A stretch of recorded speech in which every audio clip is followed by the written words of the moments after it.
ఇప్పుడే ఎన్గోల్డ్ బయర్స్ కి కాల్ చేయండి. మీ తాకట్టు బంగారం కష్టాలకి గుడ్ బై చెప్పండి. మా అసోసియేషన్ నుంచి ఎటువంటి స్పందన వచ్చింది సార్? మా అసోసియేషన్ నుంచి మీకు ఎటువంటి స్పందన వచ్చింది ఈ గ్యాప్లో? నా బర్త్డే అంతా గ్రీటింగ్స్ పంపుతూ ఉంటారు, మా అసోసియేషన్ నుంచి ఓకేస్ పంపుతూ ఉంటారు. మురళీమోహన్ గారు చాలాసార్లు ఆయన ప్రెసిడెంట్గా ఉన్నప్పుడు రెగ్యులర్ ఫోన్ కూడా చేసేవాడు. మరి రాజప్రసాద్ వచ్చిన తర్వాత మరి ఆ సిస్టమే లేదనుకుంటా. ఆయన బాగా చూసేవాడు ఆయన మురళీమోహన్ గారు. నేను అన్నయ్య అంటాను ఆయన్ని, ఎప్పుడు కనుక అన్నయ్య అన్న అంటాను మాట. రాజప్రసాద్ గారితో కూడా చేశారా? మీరు చేశారు? ఎందుకు బోర్డు సినిమాలు చేశారు రాజప్రసాద్, చాలా సినిమాలు చేశాను. ఇప్పటికీ అంటే మీ ఆరోగ్య సమస్యల తర్వాత ఇప్పటికీ మిమ్మల్ని టచ్లో ఉండే ఆర్టిస్టులు ఎవరండి ఈ రోజుకి కూడా? ఎవరున్నారు? నేను షూటింగ్ అయింది టక్కన ఇంటికి వచ్చేసాను తప్పితే ఇంకా సినిమా వాళ్ళతో ఆ సంబంధం ఉండేది కాదండి నాకు. నేను ఎక్కువ టచ్లో ఉండేవాడిని కాదు. నాతో నేను ఇంట్లో వాళ్ళతో బయటకు వెళ్ళేవాడిని, ఇది ఉండేవాడిని తప్పితే ఎక్కువ ఎక్కడ అనుకుంటే ఫంక్షన్స్ వాటికి తనిఖీల భరణి గారు కానీ, సాయి కుమార్ కానీ, తర్వాత ఆలీ కానీ వాళ్ళతో ఏ ఫంక్షన్స్ రెగ్యులర్గా మీట్ అయ్యేవాడు, మాట్లాడేవాడు. వాళ్ళ షోస్ అన్నీ కూడా వెళ్ళేవాడిని నేను రెగ్యులర్గా. సాయి కుమార్ గారిది, తర్వాత ఆలీది, వాళ్ళ తర్వాత శివాజీ రాజాది, వీరంటి ప్రోగ్రామ్స్ ఏం జరిగితే వెళ్ళేవాడిని. వాళ్ళందరితో మంచి టచ్ చేసేవాడిని. కాకపోతే నేను ఎక్కువగా ఎవరితో మింగిల్ వెళ్ళడం ఉండేది కాదు. ఆ చిరంజీవి గారితో ఉండేది బాగానే ఎక్కువ ఉండేవాడిని. జావద్ బాబుకి షూటింగ్ అయిందంటే వాడి ఇంటికి వచ్చేవాడిదండి. సినిమాతో ఇండస్ట్రీతో సంబంధం ఉండేది కాదు నాకు. ఏదో నా మేకప్ అయిన నా కుర్రాడు ఇట్లుండేవని తప్పితే వెంకటేష్ గారు అనేవారు, ఏ సుధా షూటింగ్ అంటే అసలు కనపడలేను అని, అంతే సార్ ఇంటికి వెళ్ళిపోతాను సార్ అనేవాడు. అట్లుండని తప్పితే సినిమా ఫీల్డ్ వాళ్ళందరితో ఎక్కువ టచ్లో ఉండేవాడిని కాదు. అంటే ఇప్పుడు మీ పరిస్థితి తెలుసు కదా చాలా మందికి, ఇప్పటికీ పరామర్శించే వాళ్ళు ఫోన్లో కానీ కనీసం? ఫోన్లో అందరూ జేడీ చక్రవర్తి ఎక్కువ ఫోన్ చేస్తుంటాడు రెగ్యులర్గా. జేడీ చక్రవర్తి ఎక్కువ చేస్తాడు, మంచి ఫ్రెండ్ కూడా జేడీ చక్రవర్తి. ఓకే, ఒరే అనుకుంటూ ఉంటాం. ఓకే, ఎందుకు ఆయనతో అంత అటాచ్మెంట్ వచ్చింది మీకు? అంటే రామ్ గోపాలరావు గారు చెప్పేవారు మరి ఎలాగో కానీ నేనంటే మొదటి నుంచి ఇష్టం. కలిసి సినిమాలు కూడా చేశాను. ఆనందం సీను వైట్ల గారిది, తర్వాత 1/2 ఇవన్నీ చేశాను. అవును, ఫంక్షన్ కూడా వెళ్ళారుగా, 20 years సెలబ్రేషన్ వెళ్ళా కదా, వెళ్ళాను. పునాది రాళ్ళు సినిమా ముందు మీకు వచ్చిందండి ఆఫర్? అది ఎట్లా? అంతే, ముందు మీకు వస్తే మీరు చిరంజీవి గారికి ఇచ్చారు? అలాగే జరిగింది కాదు. అలా కిడకే ఆఫర్ నాకు వచ్చిన తర్వాత షూటింగ్ చేస్తారంటే షెడ్యూల్ అయ్యాయి కూడా. అయిన తర్వాత ఈ రాజ్ కుమార్ గారు వచ్చారు, నన్ను మీరు యాక్ట్ చేయాలంటే వన్ ఆఫ్ ద హీరో అంటే, నాకు అగ్రిమెంట్ ఉందండి, కిడకే భవనంలో అయిపోయా, రిలీజ్ అయ్యే వరకు నువ్వు పిక్చర్ యాక్ట్ చేయకూడదు అని చెప్పి చిరంజీవి గారు ఉన్నాడు, వరప్రసాద్ అని పేరు అప్పుడు. వరప్రసాద్ ఉన్నాడు, మంచి ఇన్స్టిట్యూటే పెట్టుకోండి మీరు ఇంట్రెస్ట్ ఉంటే.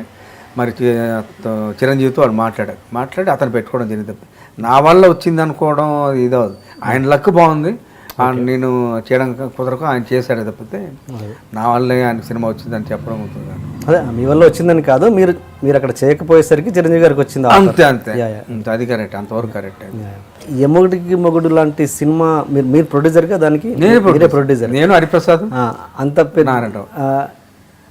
అంటే ఎందుకు చిరంజీవి గారు ఆ టైంలో మీకు బ్రేక్ ఇద్దామని ఇచ్చారా? ఇప్పుడు ఎట్లా మీ బ్రేక్ ఇద్దామని ఇచ్చారు? లేదు, అంటే సినిమా చేయాలని చెప్పేసి ముందు హరిప్రసాద్ అని అడిగాడు, చిరంజీవి గారితో సినిమా చేద్దాంరా బాగుంటుంది, మనకు కూడా ఫైనాన్షియల్ కూడా బాగుంటుంది అంటే, అప్పుడు నేను హరిప్రసాద్ నారాయణరావు రెగ్యులర్గా ఆయన దగ్గరికి వెళ్ళాము చిరంజీవి గారి దగ్గరికి. ఆయన ఎక్కడ షూటింగ్లో ఉన్నా కూడా మీరు ఇవ్వాలి చిరంజీవి అంటే, ఆయన సరే ఫైనాన్షియల్గా మీకు కూడా ఇంకా బలపడతారు అని చెప్పి ఆయన సినిమా చేశాడు. అలాగా. ఓకే, ఇప్పుడు యముడికి మొగుడు తర్వాత మీరు మళ్ళీ తీసిన సినిమాలు పరుగు అలాంటి చిన్న సినిమాలకి వెళ్ళిపోయారు. మళ్ళీ ఒక రేంజ్, మళ్ళీ అలాంటి ఒక స్టార్తో తీసిన సినిమాల తర్వాత మళ్ళీ ఎందుకు పెద్ద సినిమాలు చేయలేకపోయారు మీరు? చేయలేకపోయిన రీజన్ మళ్ళీ డేట్స్ కోసం వస్తే అది డైనమిక్ మూవీ మేకర్స్ అని ఆయన పేరు మీద పెట్టిన బ్యానర్ అది. మళ్ళీ ఆ బ్యానర్ చేస్తే మళ్ళీ చిరంజీవి గారితోనే చేయాలి తప్పితే ఇంకో హీరోతో చేయకూడదనే డెసిషన్ ముందే తీసుకున్నాం మేము. ఇవి మరి పరుగు ఇవి వేరే బ్యానర్లు? వేరే బ్యానర్లో చేశారు. దానికి మీరు సత్యదేవ్ మూవీ మేకర్స్, నేను ఒక్కనే ప్రొడ్యూసర్, ఒక్కరే హరిప్రసాద్ ఉన్నాడు దానికి. హరిప్రసాద్ కంప్లీట్ చేశాడు. ఓకే, మీరు ఇప్పుడు హెల్తీగా ఉన్నారు, యాక్టివ్గా ఉన్నారన్న విషయం ఏదో 4 గోడల మధ్య తెలుసు, కానీ ఇండస్ట్రీకి ఆ హింట్ పంపించారా మీరు? నేను యాక్టివ్గా ఉన్నాను, ఐఎమ్ రెడీ టు డూ అనేది. మరి ఎన్టీవీ ఇంట్రో చేసినప్పుడు చెప్పాను, మళ్ళీ యాక్ట్ చేస్తున్నాను అంటే వచ్చింది, ఇలా పూరి జగన్నాథ్ గారి తమ్ముడు హీరో చేసి పిక్చర్ చేస్తాను అని చెప్పాను. ఆ తర్వాత మరి ఈ సినిమా వచ్చింది కాబట్టి ఈ సినిమా రిలీజ్ అయిన తర్వాత మళ్ళీ ఏమన్నా కరెక్ట్గా క్యాట్స్ ఇచ్చి పికప్ అవుతున్నామో నమ్మకం నాకు. క్యాట్లు వస్తాయని అనుకుంటున్నాను, అది రిలీజ్ అయిన తర్వాత వస్తాయని అనుకుంటున్నాను నేను అనుకోవడం. సో మీరు పర్ఫెక్ట్ ఫిట్. ఆయన పర్ఫెక్ట్ ఫిట్, ప్రాబ్లం ఏం లేదు. ఓకే, రైట్ అండి. మీరు హిట్లర్ సినిమా చేస్తున్నప్పుడు, చిరంజీవి గారితో చేస్తున్నప్పుడు అప్పుడు గమ్మత్తైన ఇన్సిడెంట్స్ నాకు చెప్తాను. జరిగింది. హిట్లర్ సినిమా చేసేటప్పుడు తమిళ నుంచి, అది మలయాళం నుంచి రీమేక్ తెలుగులో అవును అవును చేసేటప్పుడు ఆ సినిమా చూస్తామని అడిగాడు నన్ను చిరంజీవి గారు. ఎందుకు సినిమా చూడడం, మళ్ళీ నా టెండర్ నేను చేస్తానులే చిరు అంటే, చేయరా అని ఆ షార్ట్ జరిగేటప్పుడు చూసేవాడు ఆయన ఎలా చేస్తా. ఆ పౌడర్ సీన్ ఇవన్నీ దగ్గర నుంచి చేయించాడు ఆయన. పరిగెత్తిన కబడ్డీ ఇలా పరిగెడుతుంటే ఎక్కడ ఇక్కడే ఉన్నావు అని లాగడం, ఇవన్నీ కూడా ఆయన చెప్పి దగ్గర ఆయనే తీసాడు. అసలు ఒక విధంగా చెప్పాలంటే ఆయన దగ్గర నుంచి చేయించాడు అనమాట. నేను ఎమిడి మోడ్ చేసేటప్పుడు కూడా ఇంకో స్ట్రేట్ అవుట్ చేసిన ఆయన చూసేవాడిని, ఎలా ఉన్నాను చీర ఉంటుంటే అది బాగా కరెక్ట్గా ఉంది, ఇలా కంటిన్యూ చేయనేవాడు ఆయన. బాగా ఎంకరేజ్ చేసేవాడు ఆయన. బాలకృష్ణ అయితే సరే సరే షూటింగ్ గ్యాప్ వచ్చింది అనుకోండి, ఎండలో కూర్చోవడం ఇద్దరం. ఆయనకి ఎండలో కూర్చోవడం ఇష్టం, నాకు ఇష్టం ఎండలో. బాలకృష్ణ నేను ఎండలో కూర్చోవాడిని, ఆయన ఎండలో కూర్చునేవాడు. షార్ట్ పెట్టడానికి అసోసియేట్ డైరెక్టర్ వచ్చి, సార్ ఎండలో కూర్చోండి అయిపోయింది షార్ట్, మీరు వస్తే అని హీరో గారు వస్తారనేవాడు. అలా ఉండేది, సరదాగా ఉండేది షూటింగ్. చిరంజీవి గారిని ఏమని పిలుస్తారు మీరు? చిరు అని పిలుస్తారా? అంటే ఇంతమంది వరప్రసాద్ కదా ఆయన. ఆయన పేరు వరప్రసాద్ ముందు. అప్పుడే నేను తమాషా అనేవాడిని అతనితో, నాయన చిరంజీవి రెడీ రెడీ ఇన్స్టిట్యూట్కి వెళ్ళాలనేవాడిని. అప్పుడు ఆయన పేరు చిరంజీవి కాదు, వరప్రసాద్. నేను అనేవాడిని అలాగా సరదాగా. ఆఖరికి ఆయన పేరే చిరంజీవి అయింది. అట్లా జరిగింది. అది కూడా తమాషా ఇన్సిడెంట్. ఎలా వచ్చింది ఆయనకు ఆ పేరు చిరంజీవి గారు? ఆయనకి ఆంజనేయ స్వామి కల్లో కనపడి చిరంజీవి అని చెప్పినట్టు ఏదో జరిగింది. బట్ నేను అంటూ ఉన్నాను, నేను ఆ చిరంజీవి లేట్ అవుతుందిలే అనేవాడిని. ఆఖరి ఆ పేరే సెటిల్ అయింది ఆయన. అండ్ చిరంజీవి గారి ఫ్యామిలీలో, చిరంజీవి గారి తర్వాత మీకు బాగా దగ్గర ఉన్న ఫ్యామిలీ మెంబర్ ఎవరు చిరంజీవి గారి ఫ్యామిలీలో? వదిన గారు. నేను చిరంజీవి గారు మిస్సెస్ వదిన గారు అనేవాడిని. చిరంజీవి గారిని హోటల్ గిట్ట బయటకు తీసుకెళ్ళాలంటే నాకు చెప్పేవారు, సుధాకర్ గారు జాగ్రత్తగా తీసుకెళ్ళండి అంటే హ్యాపీగా నేనే డ్రైవ్ చేసుకుంటూ చిరంజీవిని పక్కన పెట్టుకొని ఆ ఫంక్షన్ ఎక్కడ వెళ్ళి మళ్ళీ నేను ఇంటి దగ్గర డ్రాప్ చేసి మళ్ళీ వచ్చేవాడిని అనమాట. అంత ఇంటిపిస్తూ ఉండేవాళ్ళం. ఆమె వదిన గారనే పిలిచేవాడిని. ఓకే, ఇప్పటికీ అంతే కనపడుతుంది. బట్ పవన్ కళ్యాణ్ గారికి మీకు చాలా దగ్గర అనుబంధం ఉందండి. అది మీరు ఎక్కడ చెన్నై పోయినప్పుడల్లా మీరు పవన్ కళ్యాణ్ గారు చెన్నై వచ్చినప్పుడల్లా మీతో ఎక్కువ స్పెండ్ చేసేవారని. నేనంటే చాలా ఇష్టం అండి పవన్ కళ్యాణ్కి. మేము సుస్వాగతం షూటింగ్ చేసేటప్పుడు నన్ను ఒరే అన్నది. అన్నయ్య నేను ఒరే అంటే నాకు ఎలాగుందని అంటే, సినిమా కళ్యాణ్ సినిమా కోసం ఏదైనా చేయాలి, మనం ఎలాగన్నా చేయాలి, అంతా సినిమా కోసం కదా అన్న, బయట కాదు కదా అని. తర్వాత అలా యాక్ట్ చేసాము. సుస్వాగతం అలా జరిగింది.